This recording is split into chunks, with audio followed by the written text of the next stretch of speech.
You are listening to Proof Text, a Glossa House podcast exploring Scripture and all things related to it. New episodes are released daily.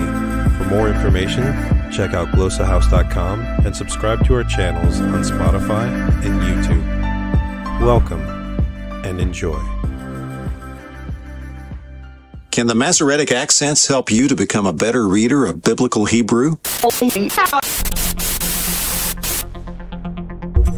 Hi, I'm Doug, and I want to encourage you in studying the biblical languages. And today we want to talk about a strategy for reading comprehension for biblical Hebrew and Aramaic in particular. And this is based on using a tool that for many people is hiding in plain sight, the Masoretic accentuation system. Now, what I'm going to share with you today is going to be drawn largely from an article I wrote. It was published in 2023 in Hebrew Higher Education. It's called Teaching with the Te'amim, How the Masoretic Accents Can Foster Fluency for Reading Biblical Hebrew. And I want to thank Dr. Nitza Krohn, the editor of the journal, for inviting me to contribute this. And I had many people who gave me some helpful feedback, and it's based on presentations that I got to give at the National Association of Professors of Hebrew International Conference on Hebrew Language, Literature, and Culture in 2022, and also the Regional Evangelical Theological Society meeting for the Southeast at Columbia International University in February of 2023. So in this episode, I'm going to share with you highlights from the article. I'll dip in and read a few sections of it, but I will encourage you to go to the link in the description, and you can download the entire article for free. The PDF is right there, and there are tons of footnotes and a large bibliography and web links for further resources as well. We won't be able to cover everything in detail in this episode, so if you find this helpful, I encourage you to get that article and dig deeper. So again, the title is Teaching with the Te'amim, How the Masoretic Accents Can Foster Fluency for Reading Biblical Hebrew. I believe that biblical Hebrew instruction actually can produce students who are able to read the text fluently. And what do we mean by that? Well, Timothy Rosinski has a good definition. He says reading fluency is made up of two distinct components at two ends of the reading spectrum: automaticity in word recognition and expression in oral reading that reflects the meaning of the text. In a sense, reading fluency is the essential link between word recognition at one end of the spectrum and reading comprehension at the other, end quote. Now, that may seem like a distant dream to some biblical Hebrew students to be able to go through the text, read those words, maybe words that are even well known from vocabulary learning, but to put those together and to phrase them and to put them in sentences just seems so far away. And many biblical Hebrew classrooms sound a lot like this description of children learning to read from Peter Schreiber in 1991. He said, many children learning to read go through a phase known as word calling, during which their oral reading is halting, expressionless, and word by word, despite a fairly high level of accuracy in word identification. And he advocates that chunking the text according to the syntactic structure is something that is important, and that people have some difficulty with that. But in biblical Hebrew, I believe we have something that is going to help us group the text into smaller units that are larger than word units so that we can appropriately phrase and chunk the text as we read. And that something is not something new, but something old, the Te'amim or the Masoretic accents. But it's important to note up front that this seems impossible to some students and teachers. Biblical Hebrew, for those of us who don't have a Semitic language background initially, maybe we have not even studied any other language at all, Hebrew is already extremely difficult. We have to go from right to left. The letters are unfamiliar. The sounds, getting used to gutturals, for instance, if we ever learn to pronounce some of them properly. There are so many challenges already, so why add more complexity with using the Te'amim or the Masoretic accents? Well, this has led some programs to forget about them altogether. Lars Lode in 1994 wrote about this. He said, most Old Testament scholars, both traditional and modern, do not pay much attention to the Masoretic accents. The vast majority of us were taught not to pay any attention to them, Or at most, we have learned to recognize the middle of a verse by the accent atnach, the upside-down V-shaped accent, which occurs under the last word of the first half of the verse. Some of us have studied the table of accents inserted in our Biblia Hebraica, but few of us retain all their names, and rare are those who make constant use of the accents in their study and teaching. My burden in this article and in this episode is that the Masoretic accents are not something that should just be reserved for advanced study in Biblical Hebrew and Aramaic, or something that's considered some nerdy minutia that normal people don't need to pay any attention to. Rather, I think the Masoretic accents, properly taught, can be introduced even very early on in the study of Biblical Hebrew and Aramaic, and that it will be of great benefit for students to do so, first of all, in developing reading fluency. I'm not alone in this. Kleins and Myers, in their recent Hebrew Reader for the Psalms, 40 Beloved Texts, say this: the accents can greatly aid one's understanding of the text and even foster fluency. Many popular books written about speed reading, that is, learning to read faster, advocate attempting to process large portions of text with each glance at a page or fixation. In contrast, research has shown that human beings can process between 1 and 3 words at most in any given fixation.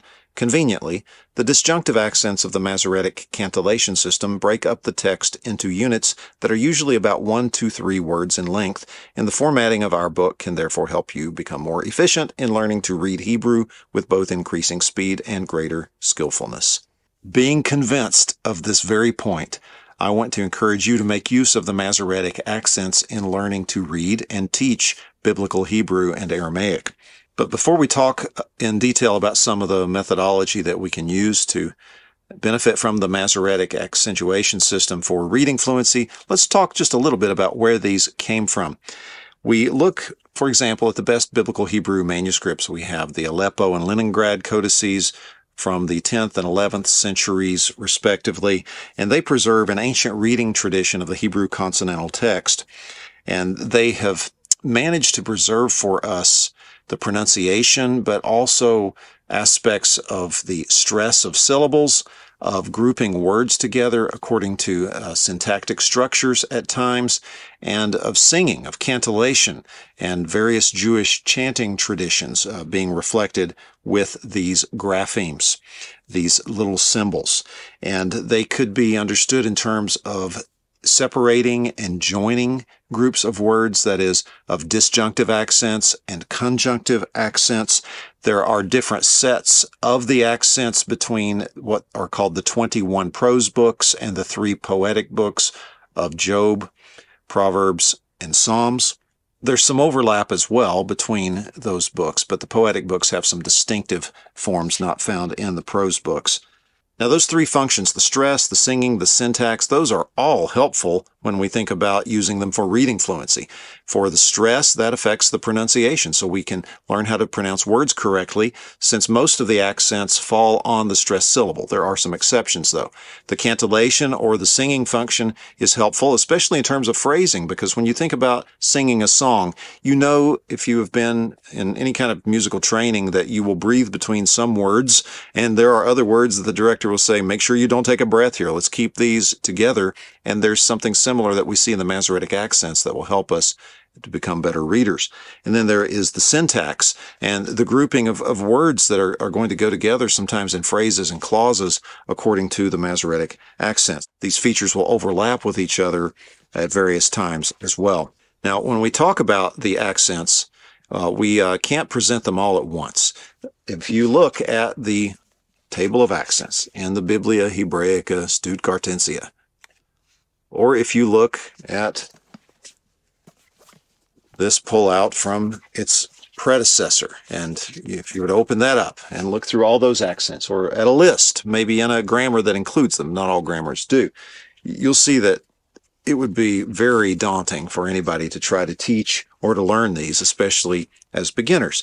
So we need to think about how to scaffold them appropriately for our learners, so we can build some kind of a framework, create, as it were, training wheels on a bicycle, so that the student doesn't have to worry about balance at this point, just pedaling, steering, braking. We can talk about certain aspects rather than others, and they can branch out and build off of that later. So let's talk about 3 ways that we can scaffold the Te'amim if we are teaching Biblical Hebrew and Aramaic. First, we can provide an overview of the accents. We can talk about those functions. We can talk about the syllable stress. We can talk about the singing or the cantillation. We can talk about the syntactic grouping of words together. And we can think of it in terms of pauses, like in punctuation, where we would have a comma or a semicolon or a period, and how we'll have various degrees of pauses. And we can relate that kind of thinking to the Masoretic accents at times when we're thinking about how to divide up the text, how to chunk it to make better Biblical Hebrew readers who aren't just doing word calling. Second, we need to decide how much detail needs to be mastered by the student. We can't throw all of the accents at them. We do want them to continue in our course. And if we will limit them, it'll be a lot better for everybody. So let's think about Siluk and Sof Pasuk. They all need to be able to recognize, okay, this shows the end of the verse, and this vertical line occurs on the last word of every verse. They need to know Atnak, which looks like an upside-down V, or depending on the font, it may look like a wishbone. They need to know that's going to appear in almost all of the verses in the Hebrew Bible, and it's going to mark a major division in the text. They need to know about Zakef Katan and the 2 little dots that you'll see in many verses that are dividing it into segments, and Tifcha and Ravia, for instance. There are others they could learn too, but start with those. They can also learn about Mercha and Munak, 2 of the most common conjunctive accents. And with just a handful of those accents, they're going to be able to see verse after verse in both poetry and prose how the accents can help them chunk the text up into smaller portions. So as they learn the words, as they learn to pronounce each word, they can put those words into groups and they can phrase them appropriately. The third thing we need to think about is providing a complete reference to our students. Even though we overview the basic uses of the Te'amim, even though we limit our initial introduction to a handful of the most common accents, they still need a list. Now, maybe you have a Biblical Hebrew grammar you're already using, and it includes those accents. Fine. Maybe it doesn't. And in that case, if you have BHS and they've got the insert in their copy, that could work. I've also created, both within my article and as a separate PDF, a handout that can be given to students that has all the accents for the prose books on one page, for the poetic books on another page. But some way or other, we need to equip them with access to the complete list of accents. So that way, if they see one they don't know or need a little review, they'll say, oh, there's that one. That's what that is. And so that's helpful. And we want to encourage them to dig a little bit deeper as well. There are also books on the accents that will include them. This book by Futato, Basics of Hebrew Accents, highly recommended for beginners. This is the best beginner introduction to the Hebrew accents. And you may want to even consider including it as a required textbook in your course. Now, with those considerations in mind, let's talk about some of the practical tools and strategies we can take advantage of to help the students to learn to read with the accents. One way we can make the accents more accessible to students is to format the text. We can do this through spacing, where we start a new clause on a new line, and where we have pauses within a clause, we can tab or make a space there on the same line. Another thing we can do is to use color. And I find it very effective to use red for the disjunctives and green for the conjunctive accents, and that kind of correlates with the stop and go idea that many will find useful and common when they think about traffic lights. So you stop on the conjunctive accents, at least briefly, or maybe yield sometimes, but you come to some kind of a pause, and then on the conjunctive accents, it's green, and you just keep going into the next word or accentual unit. I've created a Jonah reader using the red and green for the disjunctive and conjunctive accents, respectively. And that's free for download. You can also use shapes in this regard too, which may be helpful, especially for those who have challenges for seeing color. You could use a triangle where you would have the red, and a circle where you would have the green. So when they see the triangle, they know to slow down, to pause, to stop. And when they see the circle, they know to continue going. I want to credit Dr. Samuel Arnett with the idea for the red and green conjunctive accents, and I want to credit Dr. Steve Boyd for the idea of using not just color, but shapes to help students. You can also copy and paste biblical Hebrew text with the accents from Bible software or a Bible website into the tool developed by Charles Loader at HebrewTransliteration.app.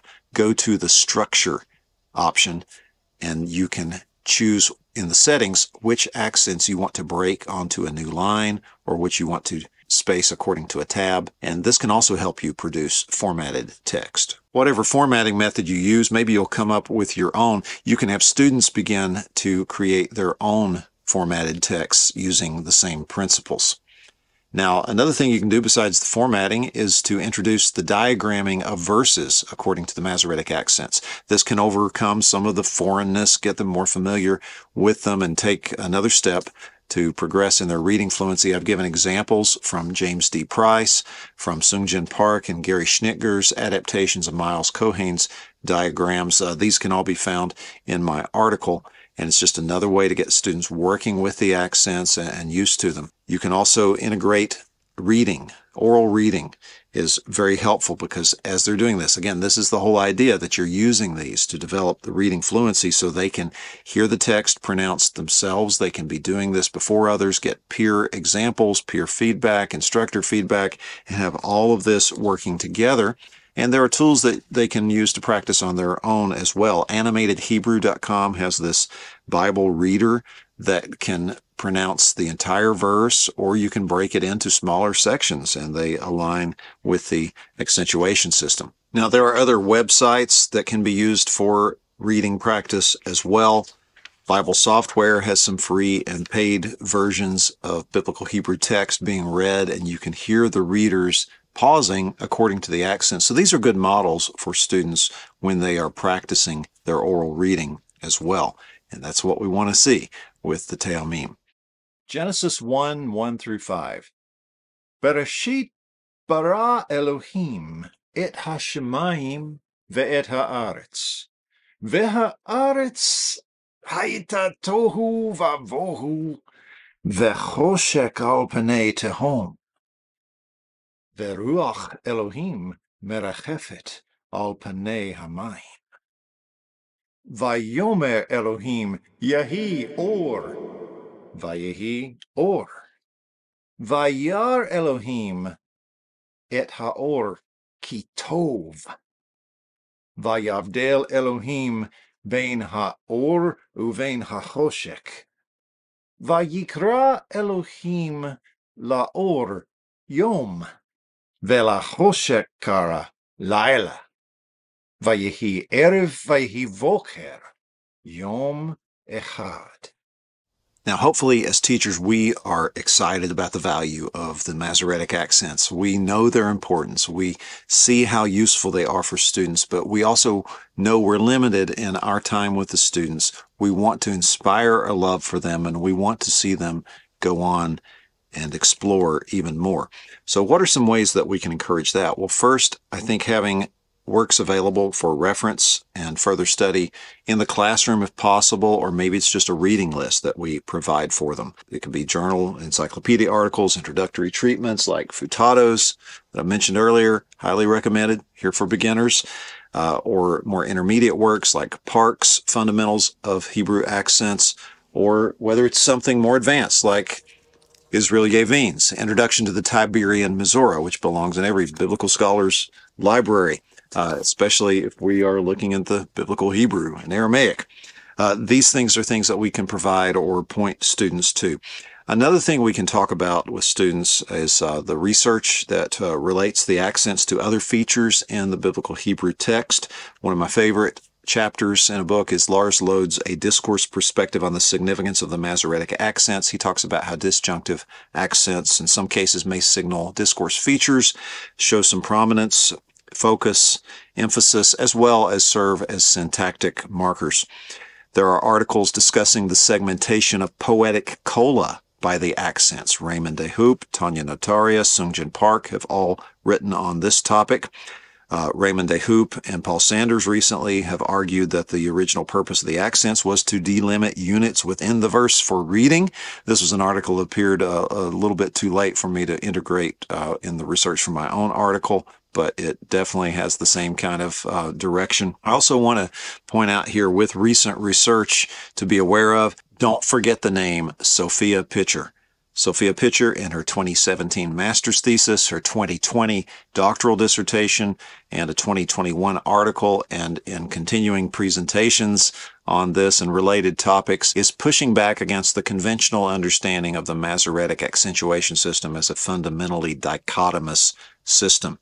She's arguing more for a prosodic use of the accents, and she has been doing some groundbreaking research in this area. I want to get into it more myself and see how it's going to maybe help me understand and reassess some things. But even so, I still suspect that the use of the Masoretic accents as a tool for reading fluency is still going to hold up.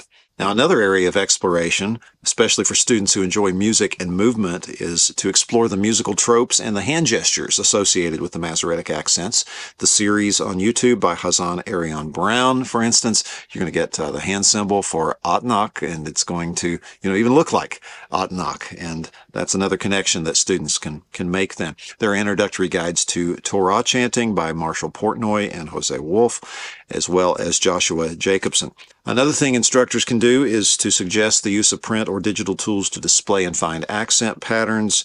Students might want to get into those and see if they can find some similar sequences. Practice reading texts with those kinds of sequences, for instance, and maybe find an avenue for some scholarly research as well. The 5-volume concordance by James D. Price could be helpful in this way. There's also an online tool, quantifiedcantillation.nl, by Noah Liebman, that lets you search the 5 books of the Torah. You can see if a sequence begins a verse or is included within a verse and find all the verses where that appears. For example, the pattern in Genesis 1:1, you can see it also appears in Genesis 1:5 and in Genesis 1:27. This kind of searching can also be done in commercial Bible software. Accordance Bible software and Logos Bible software both have some capabilities that allow for the searching or the display of the Masoretic accentuation. I hope our time together has convinced you of the value of the Masoretic accentuation system for reading Biblical Hebrew and Aramaic.